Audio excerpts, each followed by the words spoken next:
Assalamualaikum warahmatullahi wabarakatuh. Saudara sekalian, manusia itu terdiri dari dua bagian. Yang pertama adalah wadahnya, tubuh, kemudian isinya atau roh gitu ya, jiwa. Kedua-duanya itu bisa mengalami musibah, artinya bisa sakit gitu ya. Roh bisa sakit, hati bisa sakit. Tapi maksudnya hati sakit ini bukan lalu patah hati atau apa. Patah hati juga sakit gitu ya. Tetapi yang paling parah sakitnya hati itu adalah tidak bisa bersyukur, tidak bisa menikmati rahmat Allah. Itu hati yang sakit.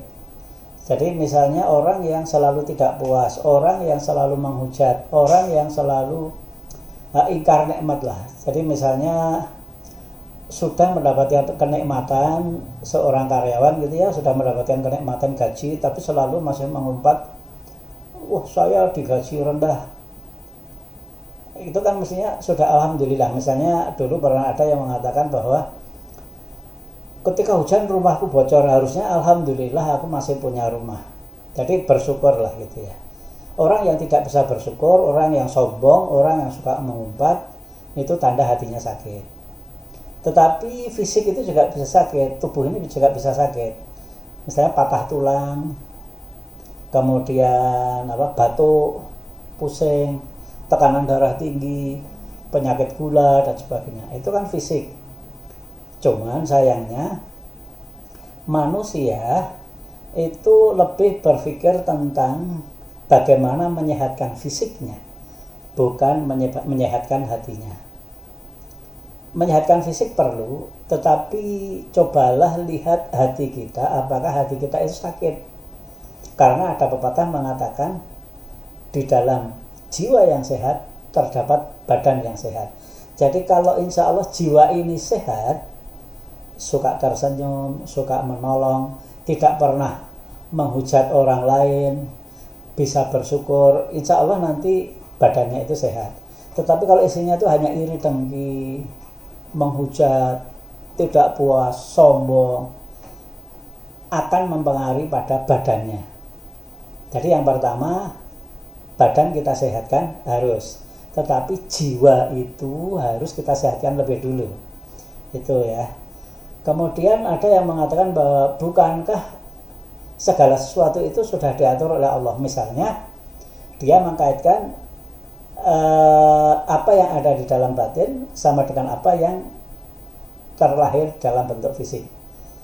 Orang yang sudah dilahirkan pendek, tidak mungkin dia mengubah dirinya jadi tinggi. Orang yang sudah dilahirkan tinggi, dia berusaha untuk menjadi pendek, tidak bisa. Batin pun demikian.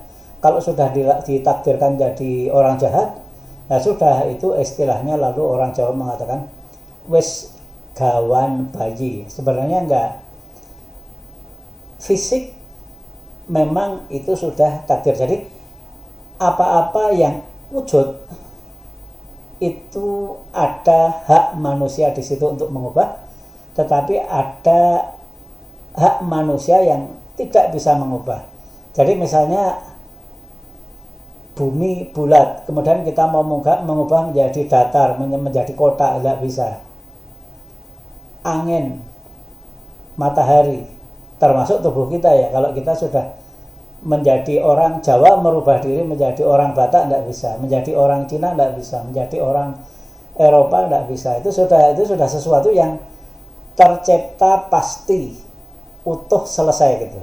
Tetapi jiwa ini wujud yang itu belum selesai, bisa berubah. Seperti halnya kalau kita menanam pohon, kemudian pohon ini kita berharapkan bisa tumbuh buah manis, maka kita beri pupuk, kita pelihara dan sebagainya, itu masih bisa berubah. Nah, jiwa itu juga begitu, bisa berubah sebagaimana kita diberi hak untuk memberi nasihat. Apakah gunanya nasihat kalau jiwa tidak bisa berubah? Oke.